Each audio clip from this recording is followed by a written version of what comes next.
Welcome back to the Gardening with Joy and Holly radio show. Moments away, Rebecca, a.k.a. the Easter Gardener. But first, a word from our good friends at Rise Gardens.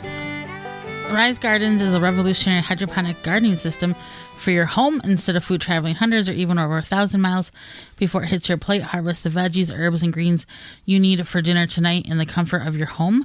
No green thumb required knowledge. Gardening made easy with the Rise Gardens app. Step-by-step guidance from seed to harvest. A complete garden on a shelf, and comes with everything you need to grow healthy and fresh food for you and your loved ones. Fully customize your garden to your needs and preferences. For more information and get your Rise Garden, visit risegardens.com. Holly, let's go to the hotline and bring in our guest for this week.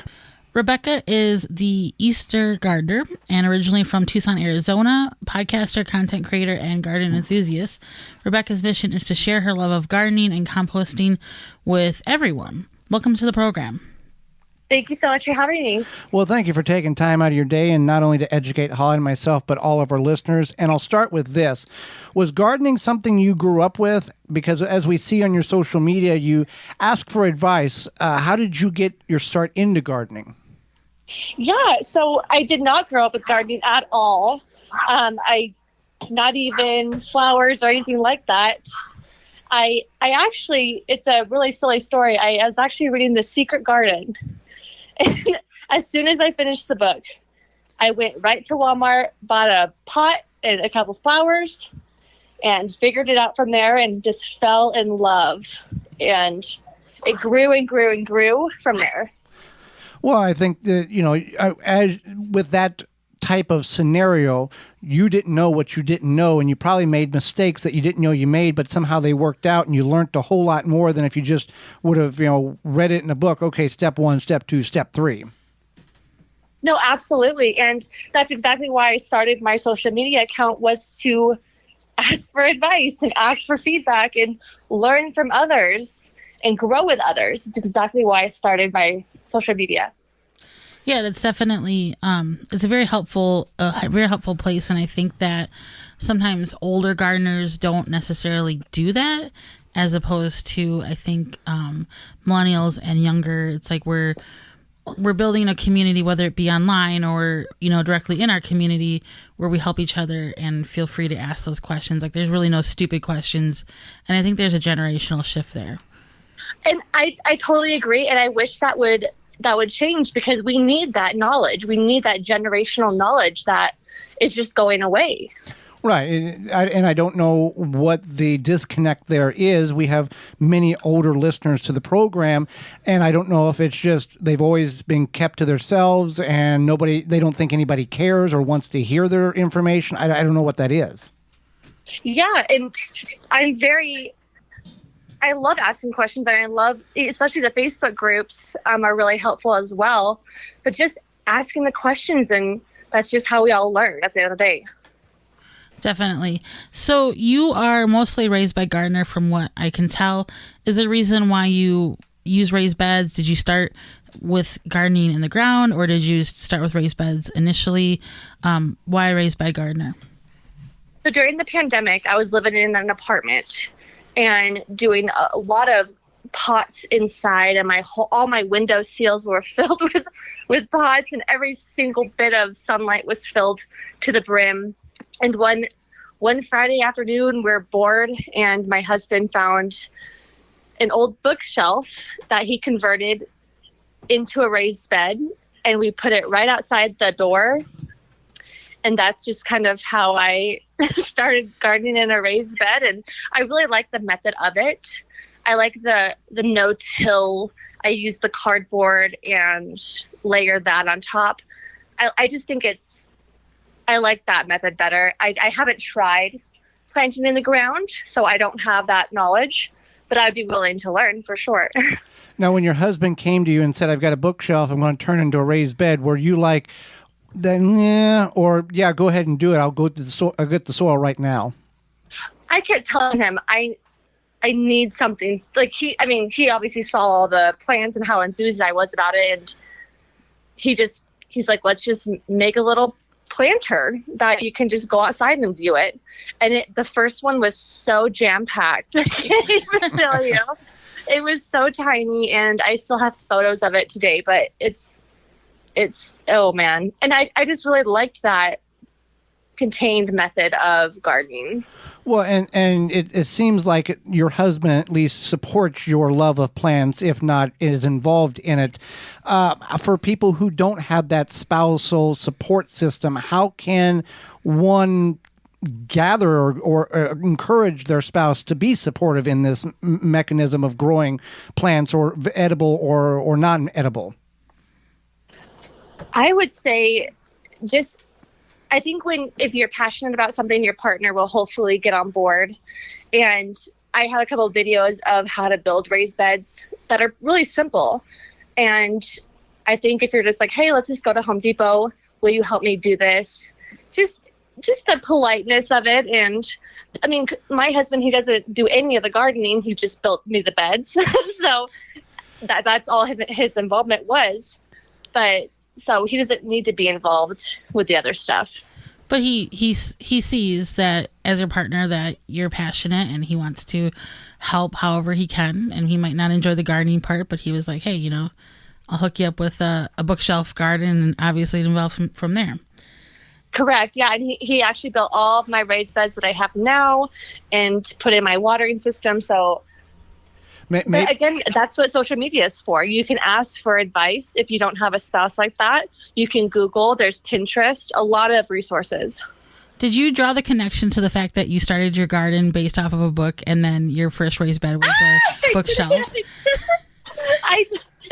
I did not make that connection. That's great.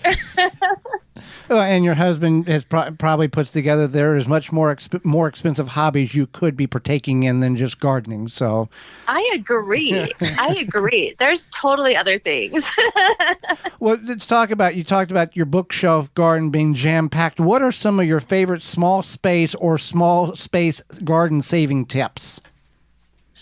So I was a huge, again, before I moved into a house, I was an apartment gardener. So I really utilized every bit of windowsill, balcony I had, little pots.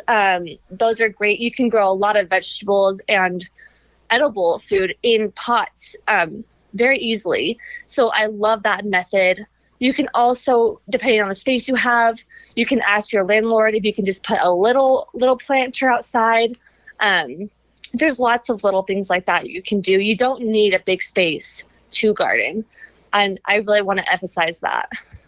Well, and yeah, I think that's part of the old generation. They've got to be so many feet apart, and they got to be monocultured, and we got to have a lot of space, or otherwise it's not worth gardening at all. No, and that's another thing that I think my generation is changing, is you can garden in small spaces. I mean, look at the towers now they have with the water systems that you can grow herbs in and tomatoes. It's wild, the things you can do with small space. Yeah, definitely. There's a ton of options. So let's talk about a recent garden success that you're really proud of, and you're glad that you tried it. And then on the flip side of that, maybe a fail that you learned from. Okay, so this year I did strawberries for the first time. Never done strawberries. They were very successful. Took a couple of tries. I had to do a lot of research. I had to ask questions, and why is this looking this way on my Instagram, and got some help that way. But that was a success. And then the fail, I didn't put an irrigation system in one of my beds. Huge mistake. And we'll talk about that later on. But I just can't get out there as often as I would like to hand water.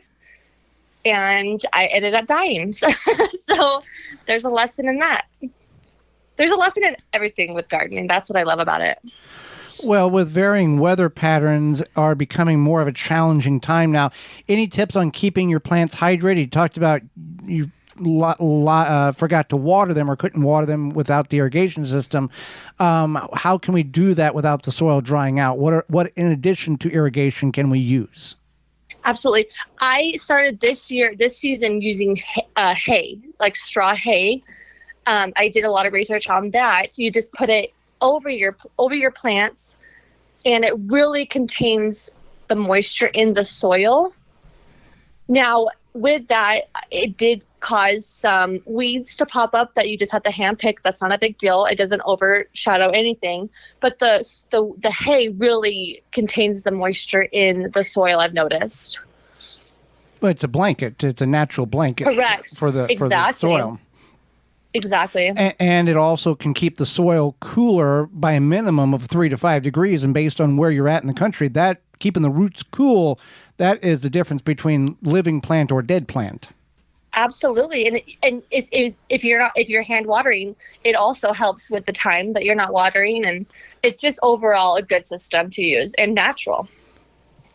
So since, you kind of got started gardening, you did get started gardening just by going out and doing it and just getting your hands dirty. Would you have any words of wisdom to maybe people who are like, I've never gardened before, and where should I start? I don't know where to start. Do I just go to the store and buy soil? Any words of wisdom and maybe where they should start, or do you just recommend them just going and doing it? I would say, I hear a lot of people say, oh, I don't have a green thumb. I kill everything I have. And I think that is such a sorry excuse, because you don't know how to read until you learn to read, right? This is a learning process. And gardeners kill things all the time. Right. And that's just how you learn. So I would say don't be afraid of the failure, because that's how you learn. And don't be afraid to ask questions. There's so many resources now. And just do it. Just go to the store, buy a pot, get a little vegetable, some soil, water it. You're good to go. And if it dies, guess what? You have another opportunity to grow. Yeah, and we're in the middle of summer now, but containers would be the go-to if somebody's listening and going, well, I didn't do anything. Grab a container based on where you're at and where you're at in the country. Find out what the best vegetable to plant in that container is, and go for it. Exactly. Yep. And most likely the first time it's not going to work, but then you learn what you did wrong and how you can change it going forward. That's the lesson, And we bring experts on, much like you, each and every week, and they give advice, and we give advice as well. And people, go to YouTube, go to the internet. Don't always believe everything you see on YouTube, because there's a certain percentile of people on YouTube are good-hearted, but they say things in order to get you to come back because they need that click. They need that revenue for that AdSense. So it's kind of like a politician type of thing. What do I need to say for you to keep coming back? Exactly. So watch a bunch and knock out the really crazy stuff on both ends and kind of go with the middle. Right. And you're never going to get it. Yeah, it's so dependent on different zones. And all these things you can research, and that's all it is. It's just learning. Right. Well, Rebecca, we greatly appreciate the time you've offered us. How can people find out more about you and follow your journey in your garden? Yeah, I am the Theeastergardener on Instagram, and that's the main place I am. And go ahead and DM me for any questions. And if I don't have the answer, I will find you someone that does. Well, Rebecca, we thank you so much for the time you've given us and the education you've shared with Holly and myself and all of our listeners. For more information, Thank you so much for your please time. visit thewisconsinvegetablegardener.com.